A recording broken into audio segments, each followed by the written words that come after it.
La communication stratégique des Nations Unies au Mali au cœur d'un atelier ouvert ce matin, occasion pour les participants d'enrichir leurs connaissances sur les droits de l'homme au Mali et les mécanismes de réussite d'une transition.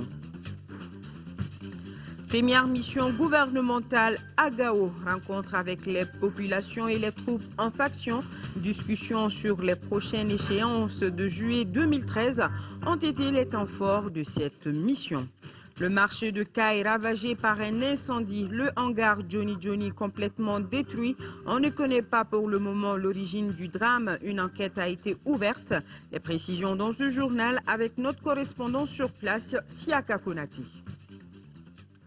Bienvenue sur le RTM, mesdames et messieurs, bonsoir. Chose promise, chose due, l'association malienne dénommée La Dynamique des Foyers de France a remis ce matin au président de la République par intérim, Dioncounda Traoré, plus de 18 millions de francs CFA comme contribution à l'effort de guerre. Un montant collecté partout en France auprès de Maliens vivant dans les foyers. Des Sissoko, reportage. Une trentaine de foyers de Maliens de France regroupés au sein d'une association dénommée La Dynamique des délégués maliens des foyers en Île-de-France viennent de remettre au président de la République par intérim 27 810 €, soit 18 242 160 francs CFA pour soutenir l'armée en cette période difficile. Nous sommes conscients de la gravité de la crise que traverse notre pays. Donc, il était aussi de notre devoir de participer à l'effort national pour effectivement aider nos forces de défense et de sécurité pour effectivement assurer leur mission régalienne et effectivement accompagner le président dans sa mission pour effectivement organiser les élections transparentes, crédibles et incontestables. Donc les Maliens qui vivent dans les foyers, en grande majorité, se sont mobilisés. Le foyer des Maliens de Montreuil, à lui seul, a contribué jusqu'à hauteur de 12 000 €, soit 7 800 000 francs CFA.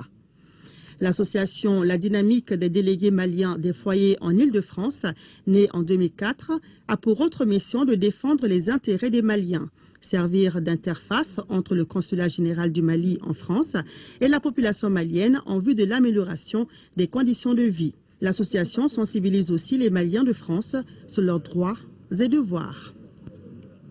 Séance de travail entre le ministre des Affaires étrangères et de la coopération internationale, Tchemaïber Koulibaly, et une délégation des Émirats arabes unis. Une rencontre qui a permis aux deux délégations de faire le point de l'évolution de la situation politique et sécuritaire au Mali. Cette visite de responsables émiratis au Mali fait suite à celle effectuée par le ministre Koulibaly à Abu Dhabi du 8 au 11 mars dernier. Voilà la séance de travail entre le ministre des Affaires étrangères et de la coopération internationale, Tchemaïber Koulibaly, et une délégation des Émirats arabes unis. Une rencontre qui a permis aux deux délégations de faire le point de l'évolution de la situation politique et sécuritaire au Mali. La communication stratégique des Nations Unies au Mali, c'est le nom du document soumis à l'analyse des organisations non gouvernementales, de la société civile, des hommes de médias et des services techniques de l'État. Les participants à la rencontre de 2 jours sont appelés à enrichir le document pour la promotion du droit de l'homme au Mali et la réussite de la transition. Adama Kodjo nous en parle. Le document soumis à l'analyse des acteurs au développement du pays dévoile la communication stratégique des Nations Unies pour le Mali. Il s'agit d'accompagner le processus politique au Mali afin de promouvoir l'état de droit dans le pays. Les grandes lignes du document, c'est plus de proximité, c'est plus de prise en compte de la dimension culturelle ici, mais aussi une communication qui est basée sur les réalités du pays. Dans un rapport soumis récemment au Conseil de sécurité, le secrétaire général des Nations Unies a recommandé la mise en place d'une opération de stabilisation au Mali. La stratégie en cours d'élaboration devrait être aussi assez flexible pour tenir compte Pour le renforcement des potentialités et canons d'information, le document élaboré par des agences, fonds et programmes des Nations Unies au Mali peint le paysage médiatique du pays.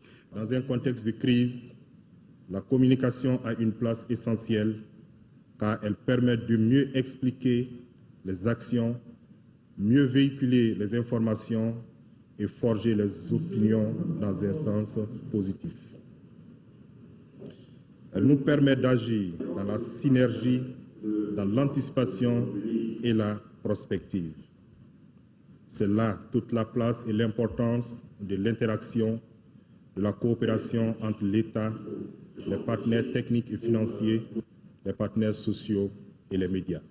L'Union africaine, par la voix du général Jean-Michel Mokoko, conseiller spécial du président Pierre Buyoya, chef de la MISMA, se félicite de la réalisation du document qui prend en compte la situation actuelle du Mali. Et nous avons ce communiqué de presse. La première dame du Mali, Traoré Mintou Doucouré, accueille demain, jeudi 28 mars 2013, les premières dames du Nigeria, Madame Patience Jonathan Goodluck, présidente en exercice de la mission de paix de l'Organisation des premières dames d'Afrique et de la Sierra Leone, Madame Alicia Nyama Koroma. Les deux personnalités viennent, au nom de la mission de paix de l'Organisation des premières dames d'Afrique, remettre un don composé de vivres à la première dame du Mali pour les populations déplacées et réfugiées des régions en guerre du Mali. Et vous aurez cette visite dans nos éditions de demain. La relève de la force Serval à Ménaka a été assurée par celle de la MISMA. C'est l'une des informations essentielles que l'on peut retenir de la traditionnelle conférence de presse de la MISMA tenue ce matin ici à Bamako. Moussa Fane, les détails. À travers cette conférence de presse, le porte-parole de la mission internationale de soutien au Mali MISMA a voulu informer l'opinion nationale et internationale sur les opérations de la force de la MISMA au Mali. La relève de la force Serval vient d'être assurée par celle de la MISMA à Ménaka. La mission internationale de soutien au Mali, MISMA, consciente de cette situation, continue de redéployer ses troupes selon les directives conjointes de coordination opération numéro 2. Ainsi, les éléments de la force Serval qui sécurisaient la ville de Ménaka et ses environs viennent d'être relevés par une partie des éléments de la MISMA basée à Gao. D'autres relèves sont en cours de planification afin de permettre à Serval de disposer d'assez d'hommes. Au cours de ce point de presse, il a été question du déploiement de la force des Nations Unies dans notre pays. Vous savez que l'ONU, c'est le maintien de la paix. Ils viennent pour pacifier. Mais nous, pour le moment, nous ne sommes pas en paix. Nous avons encore beaucoup de poches de résistance qu'il faut neutraliser et éliminer. Donc si l'ONU vient, l'ONU doit pouvoir nous aider à faire cela. Donc les chefs d'état-major, dans la réunion qui s'est tenue à Yamoussoukro hier, ont demandé au secrétaire général que cette mission de l'ONU soit passée d'abord sous le chapitre 7, mais que ce soit vraiment bien corsé afin que nous puissions faire face à ces ennemis qui sont là. Le porte-parole a également informé les hommes des médias que la MISMA s'apprête à amener les journalistes maliens sur le terrain des opérations pour la couverture médiatique. À Tombouctou, l'armée malienne est à pied d'œuvre. Elle poursuit ses opérations de ratissage. Par exemple, à Diré, les jeunes ont arrêté une dizaine de terroristes et remis aux forces de sécurité. Adama Djimde et Chérif Moulay, nos envoyés spéciaux, nous en disent plus. Pour sécuriser les populations de la 6e région, le commandement militaire n'a pas lésiné sur les moyens logistiques. 4x4, jeeps et autres ambulances médicalisées sont mobilisées. À bord, des soldats déterminés à traquer l'ennemi. Ratissage dans la brousse aussi bien que dans les campements nomades. Nous sommes ici sur le site de Tintilout, à quelques kilomètres de Tombouctou. L'armée est venue pour 3 raisons. Premièrement, remercier la population de Diré qui agit dans le même sens que l'armée. Une autre démarche, c'est voir notre capacité d'intervention à partir de Tombouctou ou de Gounam. En combien de temps nous pouvons intervenir pour sécuriser davantage la zone de Diré et environnant. Et troisième, inviter la population. L'ennemi s'est éparpillé et s'attaque de façon générale aux commerçants lors des foires. Donc, que les gens voyagent avec le strict minimum, de ne pas amener tous leurs sous et pour éviter que d'autres éventuels braquages de ces bandits. Notre préoccupation, c'est toujours la sécurité. Il faut que ça soit renforcé de plus. C'est comme vous l'avez vu, hier soir, il y a eu des coupures de route. Donc c'est de ça que nous on craignait. Il y a des gens jusqu'à présent qui opèrent peut-être la nuit tardivement. À Diré, les forces maliennes ont été accueillies avec fierté pour la mission accomplie. Le maire a offert au nom des différentes communautés 500 000 francs pour manifester sa reconnaissance aux efforts de libération. C'est également à Diré que les jeunes organisés en brigade d'autodéfense ont pu arrêter une dizaine de terroristes et remis aux forces de sécurité. Nous partons maintenant à Caille où c'est la désolation totale de la population, mais surtout des commerçants. Une partie du marché de la Cité des Rails a été ravagée hier soir par un incendie dont on ne connaît encore l'origine. Le hangar des tailleurs, connu sous le nom de Johnny Johnny, a été complètement détruit. Les pertes sont énormes, nous signale notre correspondant Siaka Konati. Des boutiques calcinées, des marchandises parties en fumée, c'est l'image que l'on retient du nouveau bloc du marché et du hangar de tailleurs appelé Johnny Johnny, situé en plein cœur du grand marché de Caille, ravagé par un incendie survenu dans la nuit du mardi au mercredi.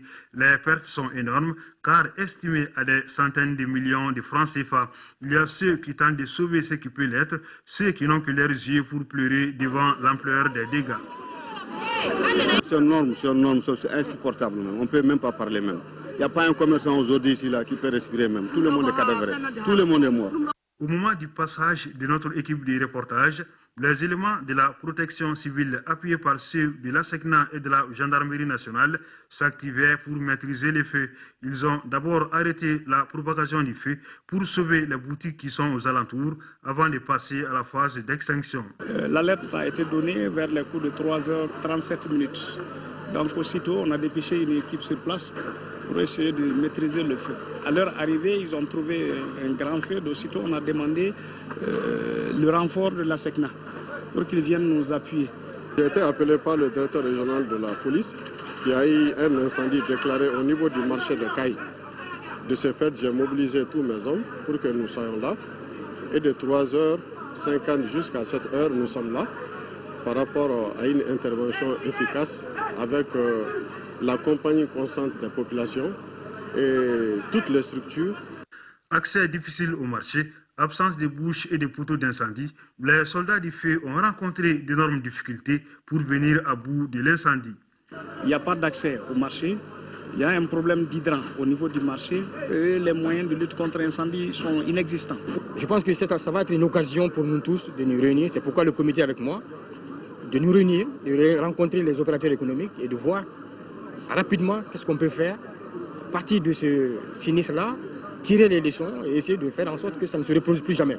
Une délégation du comité régional de crise, conduite par le gouverneur des régions, s'est rendue sur le lieu du sinistre pour exprimer la compassion des autorités aux victimes. Heureusement, il n'y a pas eu de pertes en vies humaines. On ignore pour le moment les causes de l'incendie, mais une enquête a été ouverte pour en déterminer l'origine. Et par rapport à cet incendie, le gouvernement présente à toutes les personnes ayant perdu des biens à l'occasion de ce sinistre sa vive compassion et s'engage à diligenter les enquêtes nécessaires afin d'en déterminer les causes et les conséquences. Le gouvernement précise qu'il n'est à déplorer aucune perte en vie humaine.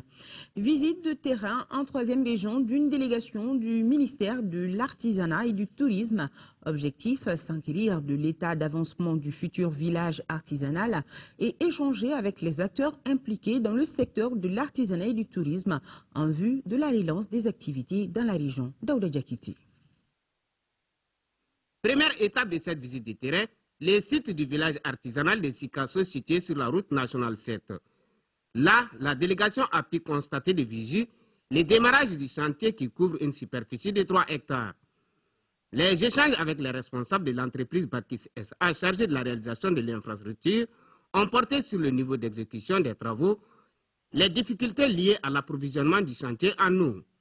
La délégation s'est ensuite rendue à Misrikoro pour une visite guidée des grottes, un lieu touristique chargé de mystères.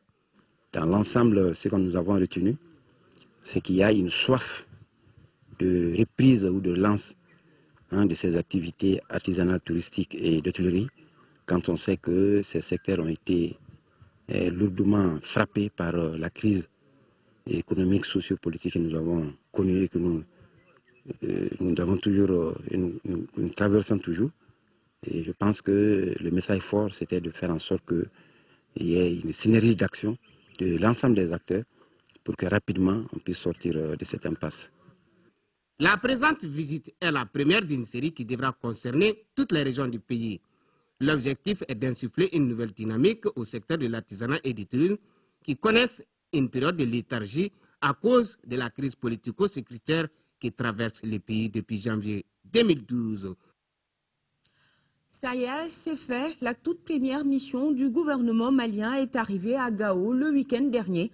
Le ministre délégué en charge de la décentralisation est venu échanger avec les populations.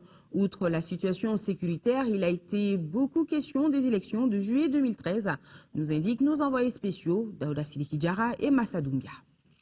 De 2 mois après sa libération du joug des terroristes, la ville de Gao reçoit la toute première mission gouvernementale. Le ministre en charge de la décentralisation est venu échanger avec les populations de la cité des Esclias et saluer leur courage face au Moujao.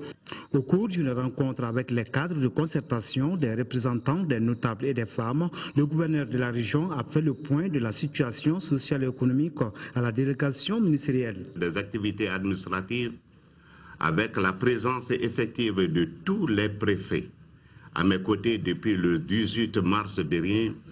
Il demeure cependant que les conditions de vie et de travail sont très précaires en raison de l'état de destruction totale de toutes les infrastructures publiques. Le chantier de reconstruction, de réconciliation et de la cohésion sociale est certes immense, mais pas au-dessus de nos capacités. Dans cette mission, le ministre est accompagné par la conseillère politique de l'état-major de l'opération Serval et le député de Bourema. Parlant de la situation sécuritaire, le ministre a invité les populations à collaborer avec les forces présentes. C'est la collaboration des populations qui peut aider les forces françaises, les forces tchadiennes, les forces du Mali à nettoyer convenablement la zone. Donc votre rôle est déterminant à ce niveau. Autre message fort à l'endroit des populations, c'est la réconciliation des cœurs et des esprits, ainsi que la tenue des élections de juillet 2013. En tant qu'État, nous sommes condamnés à vivre ensemble. Et pour vivre ensemble, il faut qu'à un moment donné, on s'asseye, se dire toutes les vérités.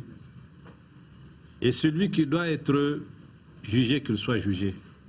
Pardonner ne veut pas dire qu'il n'y a pas de justice. Nous estimons que si certaines conditions étaient satisfaites, au plus tard le 8 août, nous allons finir avec la transition. Et le député de Bourem d'ajouter qu'il faut respecter les droits de l'homme. Si vous connaissez des gens qui ont caché des armes quelque part, il faudrait que vous les dénoncez à l'autorité, mais que vous ne vous fassiez pas vous-même justice. Le ministre avec sa délégation s'est rendu chez le président de l'Assemblée régionale de Gao. Ici, il a présenté les condoléances du peuple malien à cette famille suite au décès de Alouata Oulbadi, 3e adjoint au maire de la commune rurale de Tarkinta. Il était le chef des Kunta qui a été enlevé par les terroristes et battu à mort. En 4e région, lancement des activités de Act Forum Mali qui regroupe 5 ONG internationales. Cette coalition entend désormais œuvrer dans l'humanitaire pour les populations victimes de la crise malienne. Candécila. ICO, Christian Aid, Diaconia, Lutheran World Relief et l'aide de l'église norvégienne. Ce sont 5 ONG internationales qui ont décidé de se faire connaître sous un seul nom de famille, Act Forum Mali.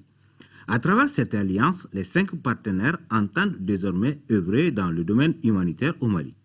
Il s'agit donc, à travers cette cérémonie de lancement de la plateforme, de lancer un appel acte auprès des partenaires pour répondre aux besoins de la population malienne en cette période de crise. Depuis le début de la crise actuelle au Mali en 2012, les membres de Act Forum Mali et leurs partenaires ont fait preuve d'ingéniosité et de créativité afin de faire face aux besoins des populations en détresse.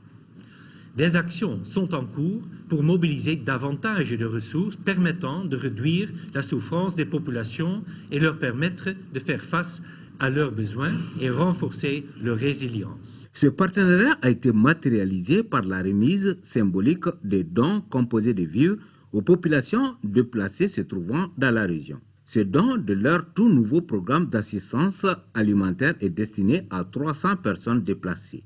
Ce programme confié à l'ONG Alphalog envisage également l'insertion socio-professionnelle de 30 chefs de ménage pour un coût global de 15 millions de francs CFA. Je fonde l'espoir que les appuis de cette alliance permettront de soulager un nombre important de personnes victimes des crises sécuritaires et alimentaires au Mali. Notons que les actions du Forum Acte Mali s'inscrivent dans le cadre d'une coalition de plus de 130 églises et organisations Acte Alliance. Un autre lancement dans ce journal, celui-ci s'est effectué à Kona. Il concerne les activités du projet Survie Kona PSK pour un coût global de 42 millions de francs CFA. Ce projet apportera assistance à 2000 personnes de 3 villages de la commune. Moustapha Doumbia, compte rendu. Le projet Survie Kona est un projet d'urgence humanitaire en vue d'atténuer les impacts de la crise du Nord. Il est exécuté par l'ONG GRAT en partenariat avec Christian Aid. L'ONG GRAT, en partenariat avec Christian Aid, se sont engagés à appuyer les autorités communales à Kona à travers ce projet de réponse dénommé Projet Survie Kona. Le projet Survie Kona s'inscrit dans le cadre de l'appui d'urgence aux populations affectées des 3 villages Kona, Sama et Takutala. L'objectif du projet, c'est d'atteindre 2000 personnes des 3 villages à travers la dotation en vivres et non-vivres. L'ONG GRAT, alors, n'est pas à sa première fois. La fois passée, elle est venue nous faire des dons alors aux déplacés. Nous les remercions amplement. Le coût global de l'opération est de 42 millions de francs CFA. Durant un mois, il sera mis à la disposition des bénéficiaires 26 tonnes de riz et 500 kits humanitaires. Je ne doute point qu'à travers ce projet, il s'agira de soulager les souffrances et de réduire le niveau de vulnérabilité des populations affectées suite aux affrontements armés dans la zone de Kona. L'ONG Groupe de recherche et d'application technique GRAT intervient dans la commune de Kona depuis une dizaine d'années, une collaboration que la représentation de Mopti entend renforcer.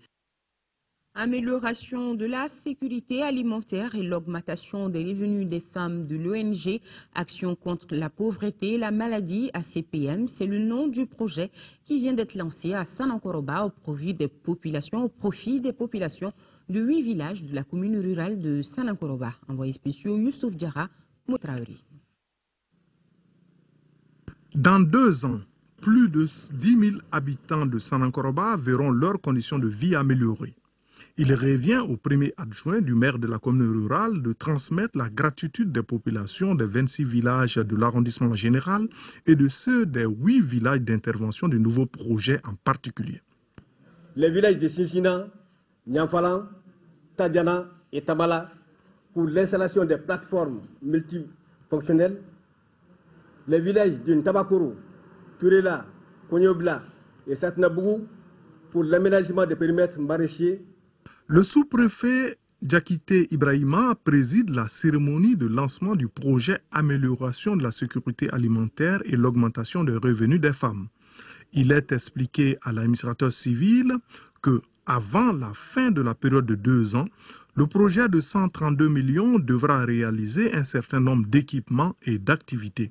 4 sites maraîchers d'1 hectare chacun, installer 4 sites de plateformes multifonctionnelles pour la transformation des beurre de karité, et chaque site va couvrir une superficie de 300 mètres carrés. Renforcer les capacités de 160 femmes en matière technique, mais aussi en gestion et en commercialisation des produits de leur activité.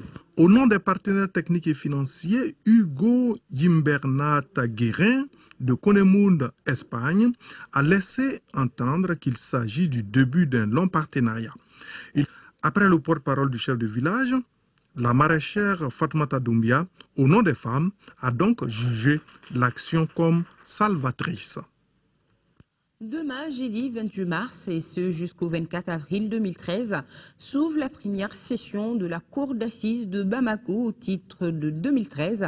110 affaires sont au rôle, ce sont des cas de meurtre, de vol et d'assassinat.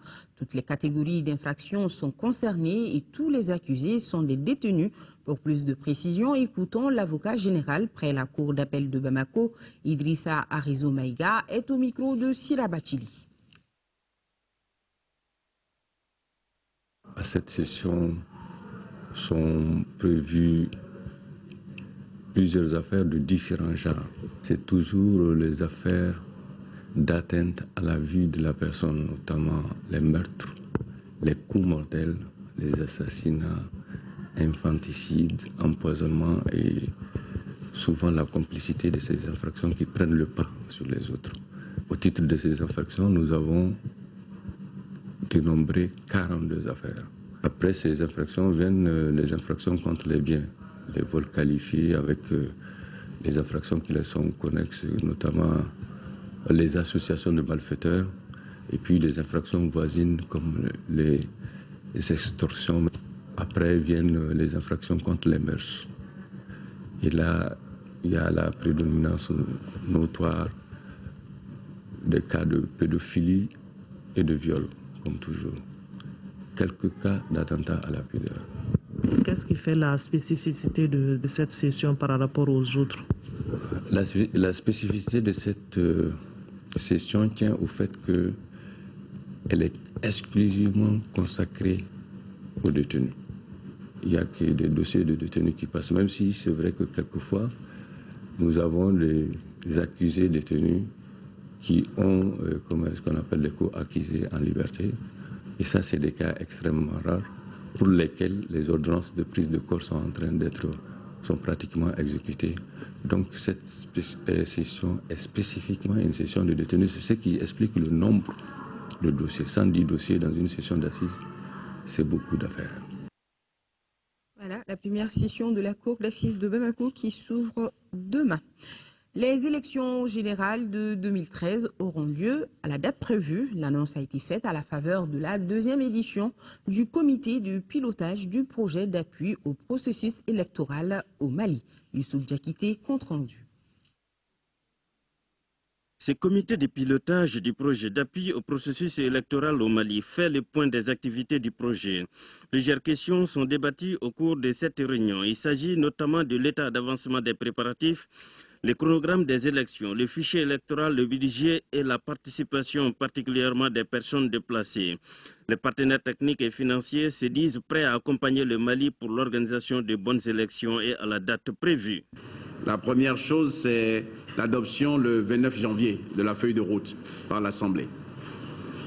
La deuxième chose, c'est l'élaboration de l'avant-projet de chronogramme des élections fixant le premier tour de l'élection présidentielle au dimanche 7 juillet. Le ministre de l'Administration territoriale, de la décentralisation et de l'aménagement du territoire reste ferme sur la date proposée, mais en appelle à l'engagement de tous pour le respect de ces calendriers. Pour gagner et réussir de bonnes élections, c'est maintenant que nous devons poser les actes appropriés qui doivent nous permettre d'avoir les bonnes élections. Les bonnes élections, ce ne sera pas seulement au mois de juillet, c'est maintenant. Tout ce que nous faisons comme préparation en termes de formation, en termes de logistique, en termes de sensibilisation, d'éducation, de concertation avec les partis politiques, la société civile, c'est cet ensemble d'actions qui doivent nous permettre d'arriver à des élections libres, à des élections crédibles, à des élections transparentes. Les défis sont immenses. Le délai est très court. Dans la feuille de route qui a été adoptée par l'Assemblée nationale à l'unanimité, nous avons fixé les délais pour les élections au mois de juillet. Pour atteindre ces objectifs, le gouvernement du Mali et les partenaires techniques et financiers mettent un accent sur la dynamisation des rencontres avec les acteurs, et notamment les acteurs politiques. Et le ministre de l'Administration territoriale, de la décentralisation et de l'aménagement du territoire informe les partis politiques que la rencontre initialement prévue ce jeudi 28 mars 2013 à 10h au gouvernorat du district est reportée à une date ultérieure. Première session ordinaire 2013 du Conseil du district de Bamako. Il a été surtout question de rapport d'activité 2012 et plusieurs recommandations relatives aux besoins de la mairie du district dans le domaine des finances et des lots à usage d'habitation, entre autres. Mahamadou Doumbia. Le rapport d'activité 2012 des services de la mairie du district de Bamako, l'exécution des recommandations issues de la 4e session ordinaire 2012 du conseil du district relative à la création de nouvelles taxes, l'élaboration des besoins de la mairie en parcelles à usage d'habitation et la création d'une commission de suivi sont entre autres les thèmes retenus au cours de cette première session ordinaire du conseil du district de Bamako.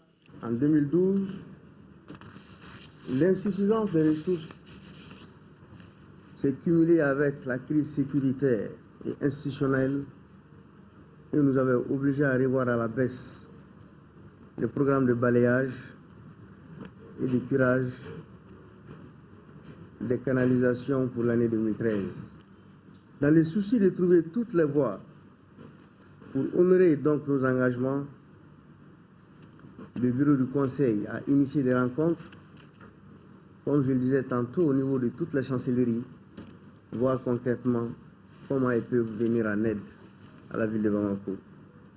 Des promesses ont été données, mais toutes s'accordent à dire qu'il faut nécessairement prendre en compte les besoins, mais attendre que les élections aient lieu pour qu'ils puissent effectivement prendre des engagements pour satisfaire les différentes doléances. Au cours de cette session ordinaire, une délégation de l'association des Maliens vivant à Strasbourg, dénommée Faso Kanou et conduite par Sara Ndiaye, a remis au maire du district la somme de 1 500 000 francs CFA pour soutien à notre armée nationale. Pose de la première pierre de la cité de l'association malienne des rapatriés de la Côte d'Ivoire à Moutougoula. Ce projet initié par Qatar Charity et Vibonne est estimé à plus de 226 millions de francs CFA. Rachel Tessougué nous en parle. Les ONG humanitaires Qatar Charity et Vibonne ont procédé à la pose de la première pierre de la cité de l'association des Maliennes rapatriées de la Côte d'Ivoire. Cette cité sera constituée de 50 logements sociaux, d'une école, d'un centre de santé, d'une adduction d'eau pour les femmes, le tout pour un coût total de plus de 226 millions de francs CFA. Cette réalisation répondra aux besoins d'une frange de la population qui a regagné le Mali suite aux événements sociopolitiques que la Côte d'Ivoire a connus. C'est des femmes qui n'ont pas de logement, c'est des femmes qui sont venues au Mali dans des conditions extrêmement difficiles. L'objectif premier, c'est vraiment d'améliorer les conditions de vie d'abord des femmes. D'ici 2 ans, tout le monde aura envie de venir vivre ici. Parce que nous allons faire une jolie cité où il fait bon vivre. Ces hommes et femmes, ce sont eux qui ont le plus besoin d'un environnement protégé et bien géré dans un souci de développement durable, car leur survie et leur développement en dépendent. L'association des Maliennes rapatriées de la Côte d'Ivoire estime que la construction de cette cité contribuera à améliorer leurs conditions de vie. Et le problème primordial même de toutes ces femmes était d'avoir à chacune un toit. Si aujourd'hui, par l'appui d'une ONG de la place pour nous libérer de ces jours, je pense que c'est une très bonne chose pour nous et ça ne va que dans le positif. Qatar Charity et Vibonne œuvrent auprès des populations pour apporter une solution aux différents problèmes auxquels elles sont confrontées. Nous poursuivons ce journal par ce drame qui s'est passé hier à Wolofobougou, Bolibana.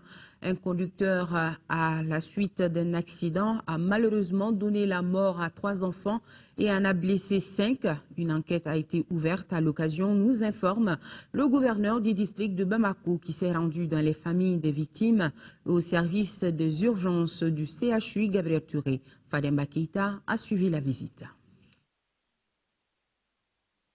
L'accident qui s'est produit ce mardi 26 mars 2013 va longtemps marquer les esprits des habitants de la commune 3 du district de Bamako. Le conducteur de 20 ans aurait perdu le contrôle de sa Toyota Corolla au moment où il descendait l'échangeur qui mène au boulevard de l'Indépendance. Selon l'officier de police qui était sur place, l'accident serait dû à un excès de vitesse.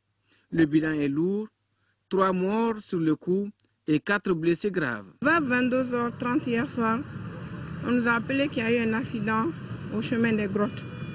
Au fait, d'après le chauffeur, Ils quittaient Dar Salam pour aller chez eux à Badalabougou. À la descente de l'échangeur, suite à une défense de frein, il a perdu le contrôle de son engin. Ainsi, il a percuté 7 filles, dont un garçon aussi, qui font 8 personnes sur la terre pleine. Les autorités du district de Bamako se sont rendues sur place pour présenter les condoléances du gouvernement aux familles des victimes, puis à l'hôpital Gabriel Touré pour souhaiter prompt rétablissement aux blessés. Au nom de toutes les populations du district de Bamako, du conseil municipal, je voudrais souhaiter transmettre d'abord les vœux, les condoléances les plus attristées, les vœux de prompt rétablissement aux 4 malades graves que nous venons de visiter. On n'a pas encore tous les détails de l'accident, mais quand nous savons que c'est un enfant de 20 ans qui est sorti avec la voiture et qui a perdu le contrôle pour aller au-delà de l'interplein central, écraser 3 enfants, blesser 3 autres, ça veut dire que ça pouvait être encore pire. Nous sommes très choqués, très touchés par ce que nous avons constaté. Chacun de nous se trouve donc interpellé et mis devant ses responsabilités. Parce que ce qui s'est passé, ce n'est pas la faute d'aucun diront que c'est à la notaire. C'est notre faute. Il faut qu'on se mette en cause. Quand vous circulez à une certaine vitesse dans la ville et que le véhicule vous échappe, vous êtes responsable de tout ce qui arrive. Sous le choc, la population qui n'a pu se contenir a mis le feu au véhicule. En attendant d'être présenté devant un juge du tribunal de première instance de Bamako, le chauffeur est en garde à vue au commissariat du 2e arrondissement de Bamako. Sport football CAN Junior Algérie 2013. Pour la 4e fois, vous l'avez suivi hier, le Mali s'est incliné en demi-finale dans une phase finale de Coupe d'Afrique des Nations Juniors. C'était face au Ghana lors des séances des tirs au but. Nos envoyés spéciaux à Oran, Ousmane Dao et Mamadou Sidibé reviennent sur ce 4e demi-finale.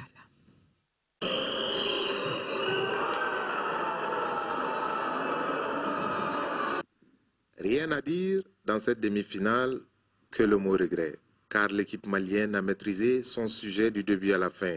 Conquérante, volontaire, généreux, le Mali a livré certainement son meilleur match depuis le début du tournoi.